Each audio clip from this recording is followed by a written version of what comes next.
Sir Walter Raleigh was not just an explorer. He was a poet, a soldier, and a darling of Queen Elizabeth I, a true Renaissance man who faced the executioner's blade with a final, sharp remark. But the real cruelty of his fate lay not in the swing of the axe, but in the agonizing 12 years it took for him to finally face it. His death was not a mere instant of mourning at the scaffold. It epitomized a slow-motion political execution, masterminded by a paranoid king, fueled by foreign gold, and culminating in the blood of his own son. This was not justice. It was murder set in motion the moment Queen Elizabeth breathed her last. But officially scheduled for October 29, 1618, imagine yourself in Westminster, watching a once great man drifting toward his demise. How did he come to this? Why must England's most famous son meet his end? The answer serves as a cautionary tale about power. What occurs when your protector dies and the new ruler fears your shadow more than he values your service?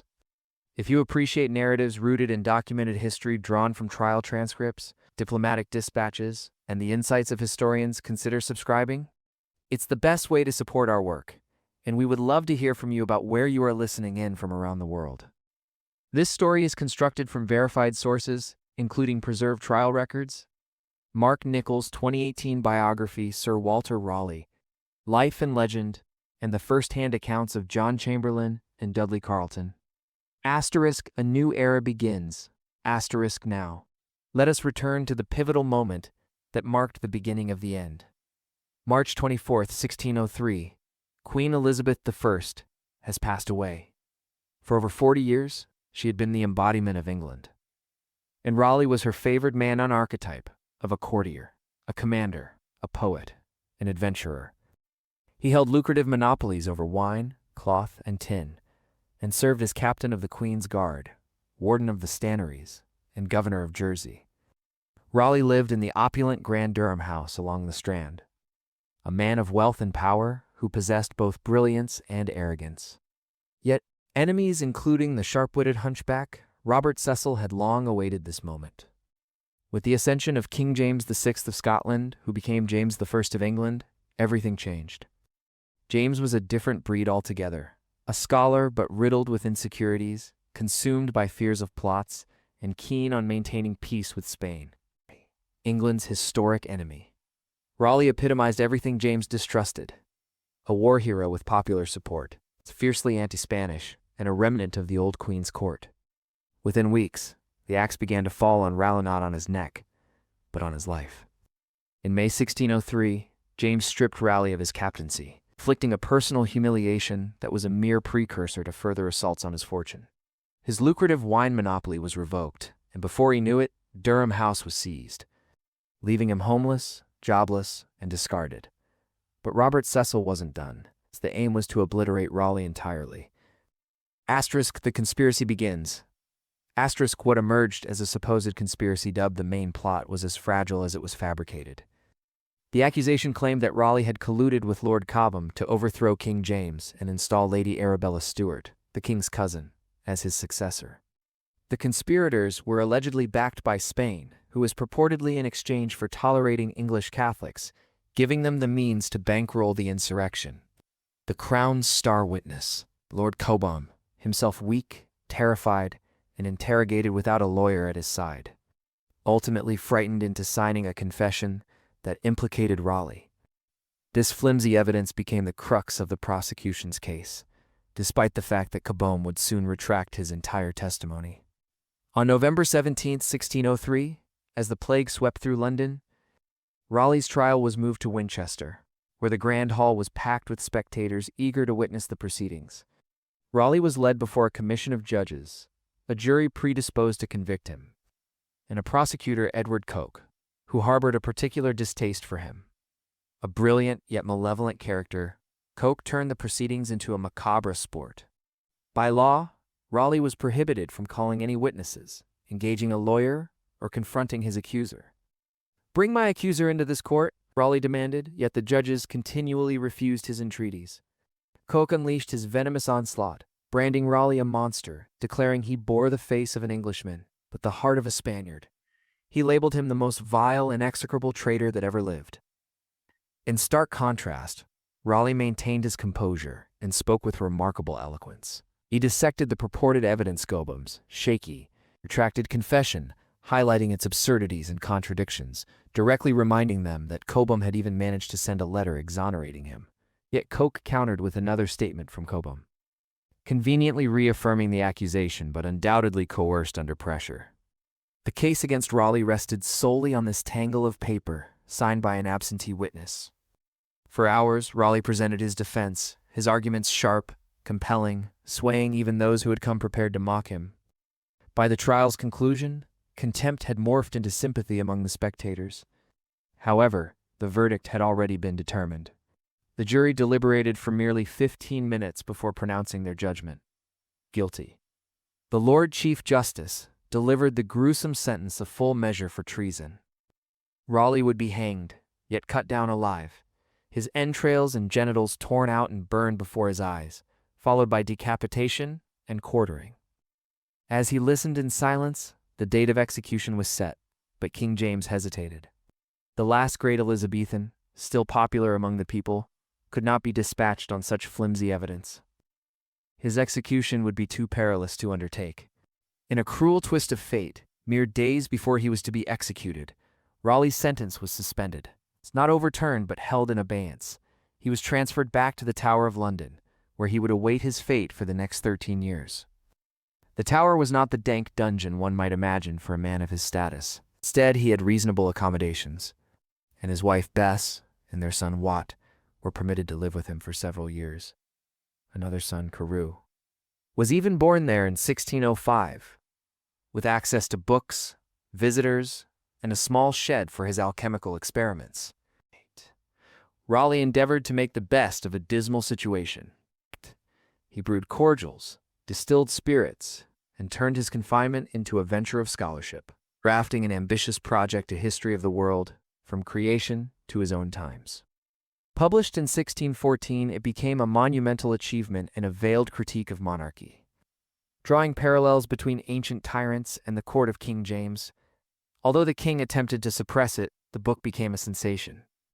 A desperate gamble, however, 13 years in confinement took a toll on Raleigh's health and wealth, leaving him overshadowed by a new generation of leaders. As he vainly sought an escape, he clung to a singular dream, a legendary city of gold known as El Dorado. This obsession had haunted him for years. In 1595, he had mounted an expedition up the Orinoco River, convinced that unimaginable riches lay hidden in the South American wilderness. But he returned empty-handed, laden only with tales. Now well into his 60s, and desperate after more than a decade in the Tower, Raleigh proposed a daring gamble to King James. He would locate a specific gold mine in Guyana, return with immeasurable wealth, and restore the king's coffers all without provoking Spain, which then claimed sovereignty over South America. James, eager for financial relief, was tempted. However, peace with Spain was fragile, and the cunning Spanish ambassador in London, Count Gondomar, was whispering incessantly in James's ear, insisting that Raleigh could never be set free. Ultimately, James struck a deal that served as a trap. Raleigh would be released to lead the expedition under impossible conditions, to harm none of Spain's subjects. And the old death sentence still loomed over him should he transgress. To further complicate matters, James revealed Raleigh's planned route and the size of his fleet to Gondomar, who promptly dispatched warnings to the Spanish colonies in the New World. This information effectively signaled an impending ambush, though everyone, including Raleigh, understood he had no choice but to proceed. On June 1617, the 65-year-old Raleigh set sail from Plymouth with a fleet of 14 ships. He was frail and worn from both age and the harsh realities of imprisonment. However, calamity struck almost immediately. Raging storms scattered the ships, and disease ravaged the crew, claiming lives including Raleigh's second-in-command. By the time they reached the shores of South America, the expedition was already in disarray, and Raleigh was too ill with fever to stand, entrusting the critical mission to his most loyal captain, Lawrence Kemys. Raleigh remained stationed at the river's mouth with the bulk of the fleet, including his 23-year-old son Wat. His final command to Kemys was grave yet simple: avoid conflict with the Spanish at all costs. Kemys led 5 ships and 400 men upriver, cutting through the treacherous landscape of the Orinoco. However, rather than finding a golden city, they stumbled upon a fortified Spanish settlement, St. Thomas de Guiana, constructed expressly to hinder English access to the interior. The Spaniards had received warning and lay in wait. On the night of January 2nd, 1618, as the English landed, chaos erupted. The exact sequence of events that led to the confrontation remains unclear, but the ensuing battle was ferocious. In the heat of the clash, young Walter Raleigh lost his life, struck down almost instantly. While the English managed to seize control of the town, the promised treasure remained elusive. Chemis searched the jungle fruitlessly for 3 desperate weeks. The mine was fantasy or permanently out of reach. When he returned with devastating news, Raleigh's response was catastrophic. His beloved son lay dead, the mission a failure, and the king's orders had been broken. Grief morphed into rage as Raleigh berated Chemis, his voice a raw mixture of agony and fury. "You have undone me. You have cost me my son and my fortune." Chemis, crushed with guilt, sought to make amends, but Raleigh was unforgiving. He warned Chemis that he would not defend him upon their return to England. Broken by remorse, Chemis retreated to his quarters, where he attempted to take his own life multiple times. After failing with a pistol shot that just cracked a rib, he succeeded by plunging a knife into his heart. The expedition devolved into despair and mutiny. Some crew members clamored to pursue Spanish treasure ships. However, Raleigh, a shadow of his former self, managed to muster what remained of his men and led them back to their ships. They had no other recourse. Upheaval loomed for Raleigh as he steered the battered ships back to England. Gondomar awaited, demanding his head. King James had already branded him a pirate, prompting a warrant for his arrest. As they docked at Plymouth in June 1618, Raleigh's hopes for escape faded when he was betrayed by his own cousin, Sir Lewis Stukely. Bribed to turn Raleigh over to the crown, Stuckley's treachery led to Raleigh's immediate arrest, returning him to the Tower. The trap set 15 years prior had finally slammed shut. This time, no trial would be afforded for piracy, no inquiry into the Guiana expedition. It was far too risky for the crown evidence might emerge, demonstrating that the Spanish had fired first, or that King James had covertly sanctioned a more aggressive mission than he led on. It became much more prudent to invoke the old charges of the main plot. That long discredited conspiracy from 1603, asterisk facing the end asterisk. On October 22nd, 1618, Commission convened and ruled that since Sir Walter Raleigh had violated the conditions of his release, his previous death sentence for treason would be executed. On October 28th, Raleigh was transferred from the Tower to Gatehouse Prison at Westminster Abbey, where he was to spend his final night alive.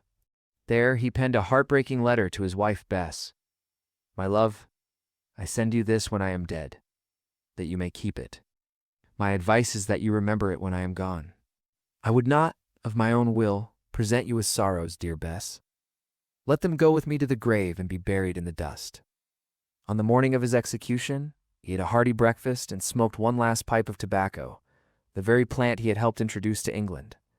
Gathering himself for the moment of reckoning, October 29th, 1618, a scaffold had been erected in the yard outside Westminster Hall. With the air cold and damp as a large crowd gathered, now 66 years old, Raleigh walked out with firm steps. Dressed in a black satin doublet, black taffeta waistcoat, and a fine ruff, observers remarked that he appeared reminiscent, almost as if he were attending a wedding. Seized with the right to speak, Raleigh addressed the crowd for nearly an hour. His voice, though weakened by fever, resonated with clarity as he calmly refuted the charges of treason, explained his actions in Guiana, lamented his son's death, and reaffirmed his loyalty to England and the king. Once finished, he dispersed his possessions, giving away his hat and a silver watch. As the executioner approached, seeking forgiveness, in keeping with custom, Raleigh placed a hand on the man's shoulder, smiled, and forgave him. Requesting to see the axe, he ran his thumb along its sharp edge. "This is a sharp medicine, but it is a physician for all diseases and miseries," he remarked. Before kneeling, laying his head upon the block, and signaling for the deed to commence, the executioner hesitated, perhaps overwhelmed by the gravitas of the man before him. Raleigh urged him, "What do you fear?